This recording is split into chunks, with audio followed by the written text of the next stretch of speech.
Okay, so I'm going to share some data with you in this video that shows you quite strikingly the decline in religiosity across the vast majority of Western Europe. This is something that I have alluded to in the past, folks. I've made quite a number of videos looking at the situation in the United Kingdom with regards to religious belief, religious affiliation, and God belief. These are slightly different things, of course. I've also compared the situation with regard to a religious affiliation and God belief between the United Kingdom and the United States. That is something that I've done this year on the back of looking at a couple of studies that Pew Research has carried out in the United States. But while I've talked about the likely situation across mainland Europe, I've never really had the data to be able to set those things in stone. What I'm going to show you today is some of that data, largely as a result of some research that's been carried out, some data tables that have been presented from the raw data from the European Social Survey by, get this is the Benedict XVI Centre for Religion and Society. Yes, this is a Catholic research body, but don't write it off for that. If you have a look at this report that they've made out, which is called Europe's Young Adults and Religion, it is actually done from a remarkably neutral perspective, and they just lay the data out there and allow you to interpret it for yourselves. Okay, so I'm going to look at that, and then what I want to do is, because they don't present some of the data that shows whether this is a decline, it just shows the situation for young adults. I then went to the European Social Survey myself. I signed in, I subscribed into that data, which then has allowed me to create some graphs of my own to show you some data. So I'll show you some graphs in this video that hasn't been shown anywhere else as far as I'm aware before. Okay, what I should do first before I start showing you some of this is to give you a quick recap, because I want to make one thing clear. What we know from the UK and the US data is that religiosity and lack of God belief are not the same thing and are not immediately relatable. Just let me say, when I'm talking about lack of God belief, of course, what that is atheism, although that is distinct from people who label themselves as atheists, right? You need to be aware of that. If you ask a population, any population, do you regard yourself as an agnostic, an atheist, a Christian, a Muslim, or whatever, you will get a much smaller percentage who adopt the label atheist than if you ask them, do you believe in God, yes or no, who will subscribe to the answer no, even though giving the answer no means that they are an atheist. Just be aware of that. But what we know is that lack of God belief does not follow predictably from a lack of religious affiliation or religiosity. What we know is from the Pew Research in the United States and a report they did called The Rise of the Nones, and that is nones, N-O-N-E-S, not N-U-N-S. There may be such a thing as The Rise of the Nuns. It would probably either be a zombie film or a porno, either of which I'd be quite happy to watch, but it's not really relevant here. What we know from that report is of those that describe themselves as nones, 68% of them still believe in a God or universal spirit.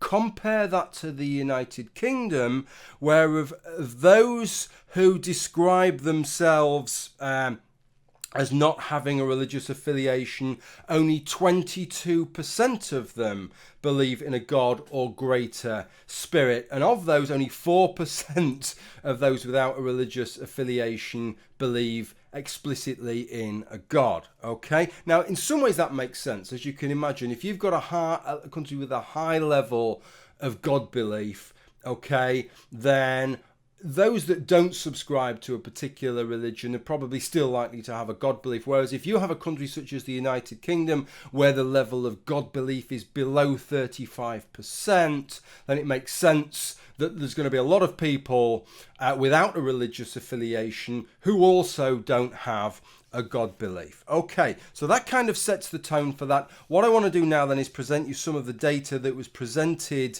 by this report. The first thing that I'm going to do Let me read you the sort of framing text just to give you an idea of why they've done this research. And when I talk about the sort of neutral way in which they've presented it, I think this highlights it. This research and the wider programme of studies, publications and events of which it is part is the fruit of collaboration between two of Europe's Catholic universities, St Mary's University, Twickenham in London, and the Institut Catholique de Paris, which I believe is in Paris. Okay, don't know why that is, but I just get that impression there.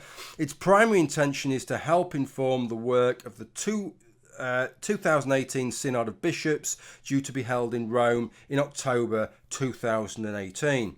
Secondarily, we hope that the data presented here and the light they shed on the religiosity of Europe's rising generations will be of much wider interest to the media and general public, as well as to other researchers and religious and secular groups across the continent and far beyond.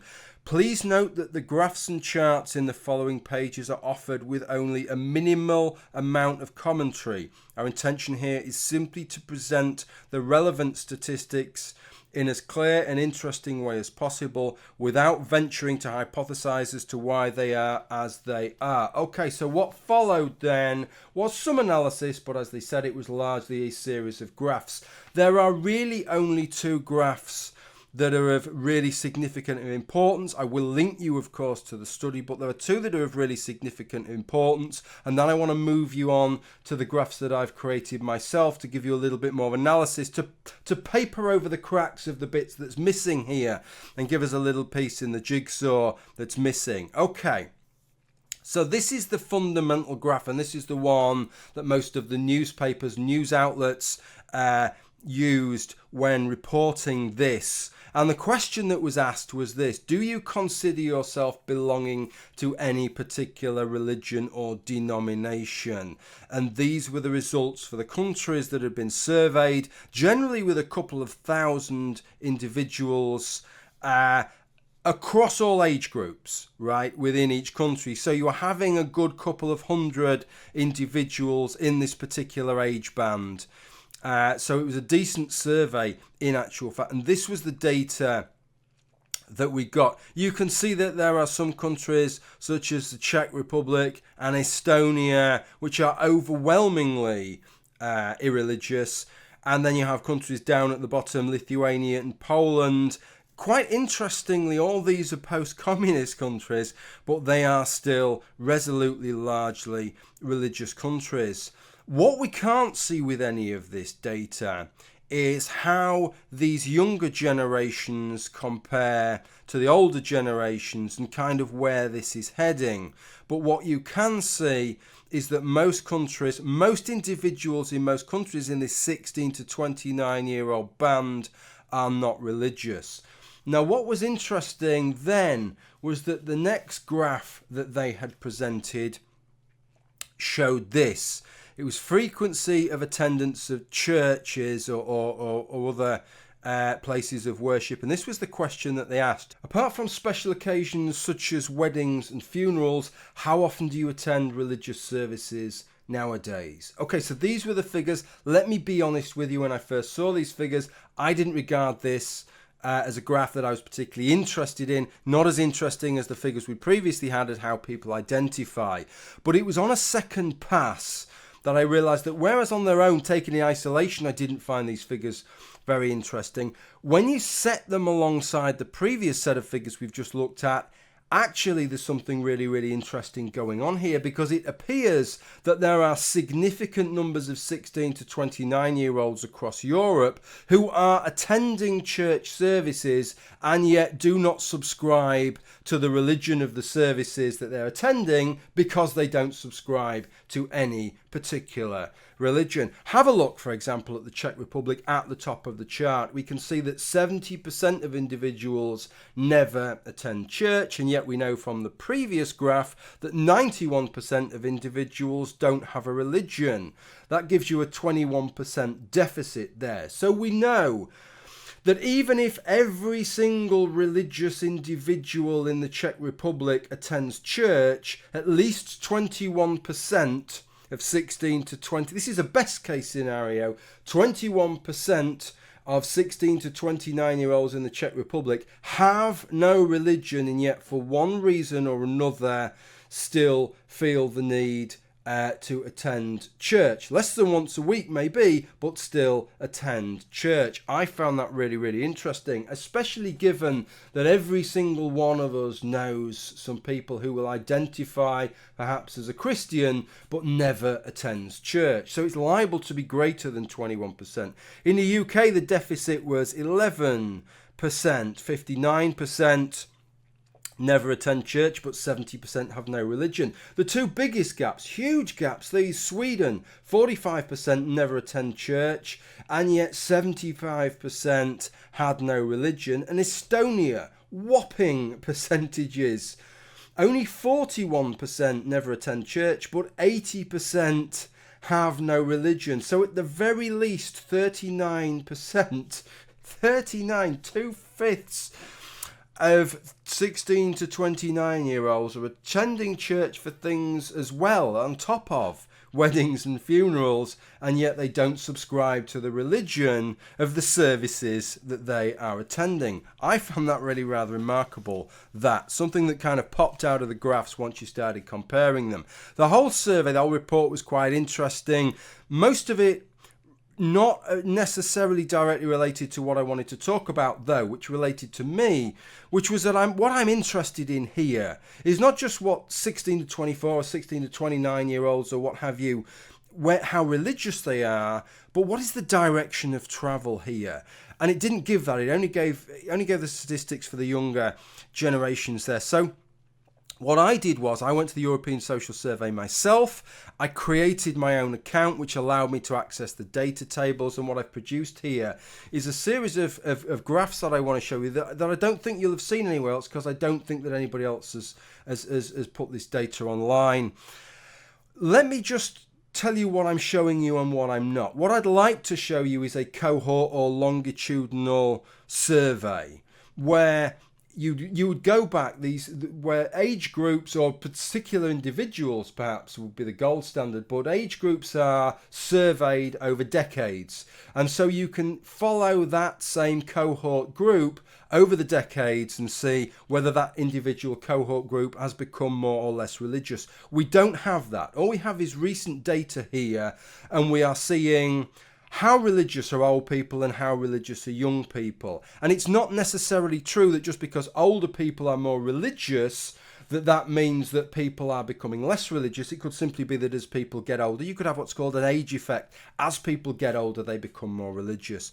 I propose to you that is not what is happening. And the reason is, although I don't have the cohort or longitudinal data here, the British Social Attitude Survey does. So we do have that kind of data for the United Kingdom, and I'll just show it up on screen now.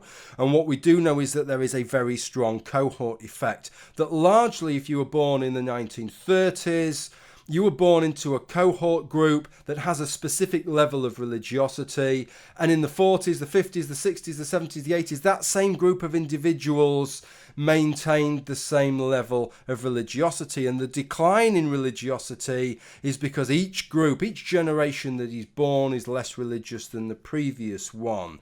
So I tentatively suggest that the same is likely across Europe. Okay, let me show you the graphs that I've created here. As I say, you'll have seen some of this data before for the United Kingdom, for the United States, maybe not some of these other ones. This is the overall graph for the countries that had been surveyed across Europe. And what I've done, I've broken it down into 5 yearly bands here, going from 1923 to 27, all the way up to 1998 to 2002. Okay, so that's sort of 16 to 20-year-olds there. And you can see we started off very, very religious. The vast majority of people, 3/4 of them, effectively saying yes, they subscribe to a particular religion or denomination, and that has dropped to a point where it's pretty much level. This is the data for the United Kingdom that I got off there, and it corresponds with the data that we've had from other sources, and you can see it's a beautifully symmetrical graph for the United Kingdom, about the most symmetrical of any of them, and you can see there's the decline in religiosity. You couldn't really paint it any clearer than that. what I want to show you really is how it compares between the more irreligious countries and the more religious countries. So this is the data for the Czech Republic, and you can see other than for the 23 to 27 group, which actually if you looked at the numbers, that was a very, very small sample, so that might account for that as being a bit anomalous. But as you can see there, it's a very, very clear pattern from the outset. Same with Estonia. From the outset, low levels of religiosity, but the trend is there with the irreligiosity getting greater. How about religious countries? Well, the graph is very different for religious countries.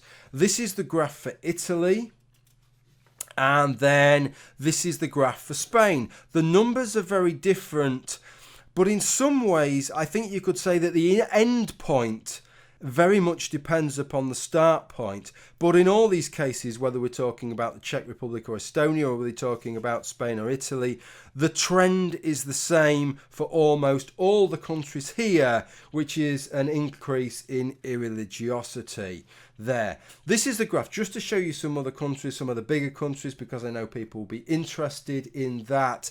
That is the graph for France, very much mirrors in fact the graph for the United Kingdom. There is the graph for the Netherlands, starting off from a more irreligious point there. There is the graph for Norway, surprisingly actually starting from a more religious point than I'd have thought, but again the same trend.